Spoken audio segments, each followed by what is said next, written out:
पड़ाव पे। दूसरा पड़ाव भी कोई आसान नहीं था, काफ़ी कुछ ट्रॉमा दे गया। बात तकरीबन 2012-13 की होगी। बीमारी का दौर चल ही रहा था, साथ में कुछ ऐसी स्थितियाँ आती हैं, मैं यूपीएससी मेंस देने गया हुआ था और पीछे नोटिस आता है कि भई आपके घर की जो है वो नीलामी की जाएगी। बैंक ऑफ बड़ौदा का नोटिस था और नोटिस इस बात का था कि आपका जो लोन है वो आपका पे हुआ नहीं है। मुझे इस बात की कोई जानकारी नहीं थी।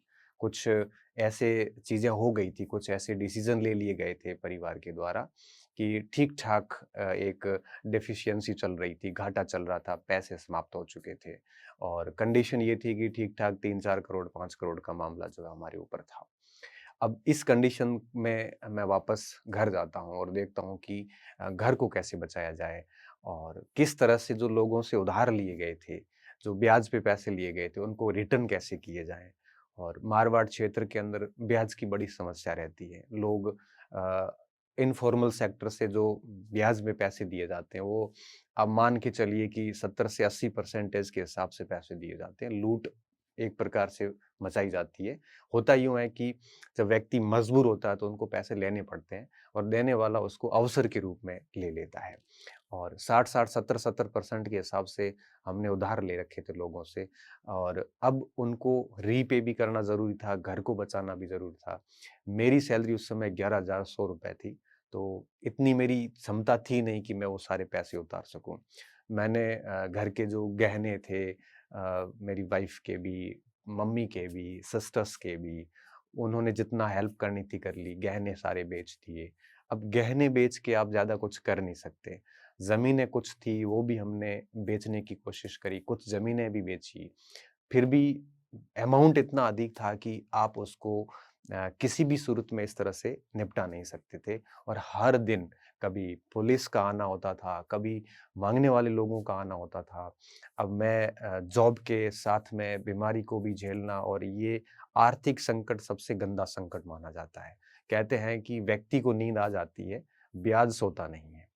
ब्याज रात में भी लगता रहता है, दिन में भी लगता रहता है और इस स्थिति में जो चिंताएँ थी वो हम सब की बढ़ गई थी।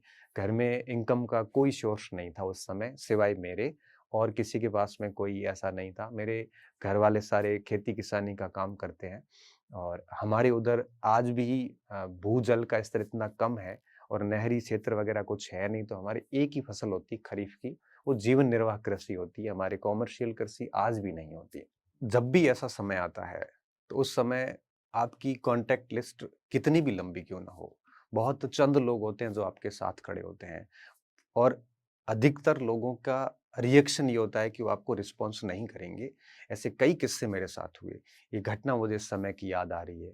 रात्रि में तकरीबन डेढ़ 2 बजे का समय रहा होगा। मैं सो रहा था, परिवार पूरा सो रहा था, बच्चे सो रहे थे और उसी समय डेढ़ 2 बजे के आसपास पुलिस आती है गेट पे और गेट बजाती है, ज़ोर-ज़ोर से गेट बजाती है। तो ज़ोर-ज़ोर से जब गेट बजता तो सब बच्चे और हम सब उठे एकदम से। उठ के जब मैंने जैसे नीचे देखा, तो बाहर तकरीबन 30-40 पुलिस के जवान खड़े हैं। तो मैंने दूसरी साइड घर के देखा तो उधर भी गाड़ियाँ खड़ी है, चारों तरफ घर के आस-पास जो है वो पुलिस की गाड़ियाँ खड़ी हैं। मैं नीचे आता डेढ़ 2 बजे नीचे आया और मैंने बात करी पुलिस के जवानों से कि भई क्या है? तो उन्होंने कहा कि भई हमें रेड करनी है और हमें जो है वो यहाँ पे आपके जो जो घटनाक्रम हुआ है, उसके संबंध में हमें एक सूचना मिली है कि हमारा जो आरोपी है, वो यहाँ पे है और हमें इसकी रेड करनी है। मैंने कहा यहाँ पे ऐसा कुछ भी नहीं है। हमने काफ़ी देर तक समझाया। उस समय मुझे लगा कि पुलिस का जो व्यवहार था, वो मुझे बिल्कुल अंदर से चोट कर रहा था। मैंने कहा हमारी कोई गलती नहीं है, उसके बावजूद भी इस तरह से बिहेव थोड़ा ठीक नहीं लगा। एक स्वाभिमान जो होता है, वो आत्म स्वाभिमान, उस पे जाके सीधा टच हो रहा था। और मैं मानता हूँ कि व्यक्ति का जो सेल्फ रिस्पेक्ट होती है, वो सबसे प्राथमिक होती है। सारी चीज़ें सेकेंडरी होती है, सेल्फ रिस्पेक्ट प्राथमिक होती है और उस समय जो मैंने फेस किया तब ऐसा लगा जैसे सेल्फ रिस्पेक्ट ज़ीरो हो चुकी है।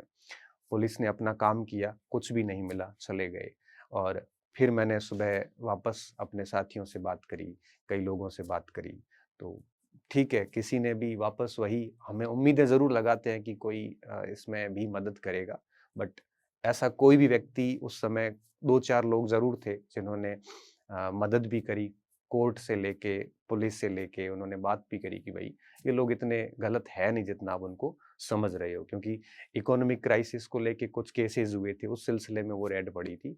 ऐसी कई घटनाएँ हुई जो हमें पता चल गया कि आपका कौन है और कौन आपका नहीं है। जब भी ऐसे संकट आते हैं, तो ये आपके लिए फ़ायदेमंद भी होते हैं। फ़ायदा इसमें ये होता है कि आपको पता चल जाता है कि आपका कौन है। आपको पता चल जाता है कि आप कितने मज़बूत हैं। आपको वज़्र बना के जाती है। ऐसे संकट आपको आपके होने का एहसास करवा जाती है। ये जो घटनाक्रम था, ये समाज का एक पक्ष था। इस पूरे घटनाक्रम में एक दूसरा पक्ष भी है, जो मैं यहाँ पे आपके समक्ष रखना चाहूँगा। जब घर की नीलामी की प्रोसेस स्टार्ट हुई, गहने बेचने के बावजूद भी जब घर नहीं बचा पा रहा था, तब मैंने मेरे 25 दोस्तों से बात करी। मेरे पास लिस्ट है पूरी। सबको मैंने मैसेज भेजा कि आप 50-50 हज़ार की अगर हेल्प कर लेते हैं, तो मेरा घर बच जाएगा। क्योंकि 13-1 लाख रुपए अगर दे देते थे, तो चीज़ें ठीक हो सकती थी। मेरा बैंक अधिकारी से बात हुई। उन 50 में से जो सॉरी 25 जो मैसेजेस किए, एक सिंगल रिस्पॉन्स मुझे रात तक नहीं मिला। तब मुझे थोड़ा-सा लग गया कि ठीक है, हेल्प करने की कोई स्थिति में नहीं है। रात्रि में मेरे एक मित्र का कॉल आता है, रघुनाथ बिश्नोई का। बोले, "क्या हुआ?" मैंने कहा, "अपने घर के साथ ऐसी स्थिति बनी हुई है कि घर नीलाम हो रहा है और मुझे विदिन 7 दिन के अंदर इतना पेमेंट करना है।" तो मेरे को पूछा गया कि, "फिर हमें क्यों नहीं बताया गया?" मैंने कहा, "मैंने सोचा आपके पास में भी पैसे नहीं है, तो मैं जिन लोगों से बात करी थी उन्होंने हेल्प नहीं की, तो मुझे लगा कि आपके पास में भी नहीं है।" उन्होंने कहा, "आप शांत रहिए।" उन्होंने किसी से उधार लिए, उन्होंने कैसे मैनेज किया, वो उनका लुकआउट है। वो रात्रि में निकलते हैं, सुबह मेरे पास पहुँचते हैं और बैंक जाके लोन का मोटा हिस्सा क्लियर करवाया जाता है और उसके बाद सारी चीज़ें सुरक्षित करके वापस मेरे पास आके वापस बोला जाता है। हालाँकि मुझे कह दिया गया था कि आपको चिंता नहीं करनी, मैं मॉर्निंग में आके ठीक कर दूँगा। तो मेरा घर बचा दिया गया और उस व्यक्ति को वापस पैसे भी मैंने तकरीबन 6 साल बाद उनको वापस रीपे किए। उनमें भी उन्होंने कोई इंटरेस्ट वग़ैरह नहीं लिया था। तो मैं ये कहना चाहता हूँ कि समाज के अंदर दोनों पक्ष होते हैं। एक बड़ा पक्ष ये होता है, बड़ा वर्ग वो होता है जो आपके संकट के समय अपनी एक असली जो सूरत होती है वो दिखा देता है। और एक वर्ग ऐसा भी होता है जो आपके साथ खड़ा रहता है, जिनसे हमें उम्मीद जनरली होती नहीं है और वही लोग आपके संकट के समय साथ में आते हैं और ऐसे लोगों की संख्या बेहद कम होती है, परंतु ऐसे लोग होते हैं। इसलिए मैं आपको सभी को कहना चाहता हूँ कि ऐसे कुछ मित्र रखिए, जो संकट में आपको सँभाल सकें। ऐसे कुछ साथी रखिए, जो आपको गिरते हुए करियर को वापस उठा सकें।